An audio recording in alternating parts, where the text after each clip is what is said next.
శాఖ ఆధ్వర్యంలో పనిచేస్తున్న వన్ స్టాప్ సెంటర్లో సెంట్రల్ అడ్మినిస్ట్రేటర్గా పనిచేస్తున్నాను. నా పేరు కోళ్ళయ్యమ్మ. అసలు వన్ స్టాప్ సెంటర్ అంటే ఏంటంటే ఆపదలో ఉన్న అన్ని రకాల మహిళలకు సేవలు అందించడం ముఖ్య ఉద్దేశం. ఇక్కడ వన్ స్టాప్ సెంటర్ ఎందుకన్నామంటే ఒకే దగ్గర అన్ని రకాల సేవలు లభిస్తాయి.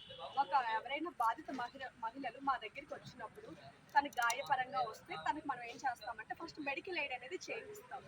తర్వాత తను మానసికంగా ఏమైనా కృంగిపోతే తనకి మనం ఏంటంటే మన దగ్గర కౌన్సిలర్ ఉంటారు. అలాగే తనకి ఏమైనా న్యాయపరంగా సలహాలు ఏమైనా కావాలంటే వాళ్ళకి లీగల్ ఎయిడ్ కూడా చేయిస్తాం. ఇప్పుడు ఫర్ ఎగ్జాంపుల్ ఒక బాధిత మహిళ భార్య భర్తలు గొడవ పడుతున్నారు.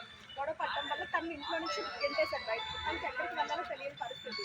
అర్ధరాత్రి పంపించారు. అప్పుడు ఏం చేయాలంటే తను మాకు వన్ స్టాప్ సెంటర్ వచ్చి విజిట్ చేసినా సరే 181 నెంబర్కి toll free number, women help line number 181 నెంబర్కి కాల్ చేసినా మేము ఇమీడియట్గా తను రెస్క్యూ చేసుకొని మా దగ్గర వస్తాం. తనకి తాత్కాలికంగా 5 రోజులు వసతి కూడా కల్పిస్తామన్నమాట. తర్వాత ఫర్దర్గా తన ఫ్యామిలీతో ఉంటాను అన్నారనుకోండి, ఫ్యామిలీకి చెప్తాం. లేదు నేను ఇంటికి వెళ్ళలేని పక్షంలో మేము ఏదైనా ఒక గృహలో అంటే ఒక ఆశ్రమంలో తనని పెట్టేస్తాం. అది చేస్తామన్నమాట. ఇక్కడ ఏంటంటే అన్ని రకాల సేవలు అనేవి ఇప్పుడు మెడికల్ ఫెసిలిటేషన్ ఆఫీసర్ ఉంటారు. నెక్స్ట్ ఏంటంటే లీగల్ ఎయిడ్ ఉంటారు, కౌన్సిలర్ ఉంటారు. వీళ్ళందరూ ఏంటంటే ఆ బాధిత మహిళలు పోలీస్ స్టేషన్ చుట్టూ తిరగదు. ఇప్పుడు తనకి ఏదైనా లీగల్గా ఏమైనా చేయాలనుకో మా దగ్గర లీగల్ ఎయిడ్ ఉంటారు. తన రిపోర్ట్ అనేది చేసి మేమే కోర్టుకి తను ఫైల్ చేపిస్తాం. తను అస్తమాన కోర్టుకి తిరగకుండా మా లాయర్ తన కేసు ఎక్కడి వరకు వచ్చింది అంటే ఆ సమస్య పరిష్కారం అయిందా లేదని మేమే ఫాలోఅప్ చేసి తనకి ఎప్పటికప్పుడు ఇంటిమేట్ చేయిస్తూ ఉంటాము. ఇది అనేది ఓన్లీ మహిళలు అన్ని రకాల ఏజ్తో సంబంధం లేదు. చిన్నపిల్లల దగ్గర నుంచి పెద్దవాళ్ళ వరకు అన్ని మేము ఇంటిగ్రేటెడ్ సర్వీసెస్ అనేది ఇస్తాం. ఇది మనకి ఎక్కడుందంటే గవర్నమెంట్ జనరల్ హాస్పిటల్ పాడేరులో ఉంది.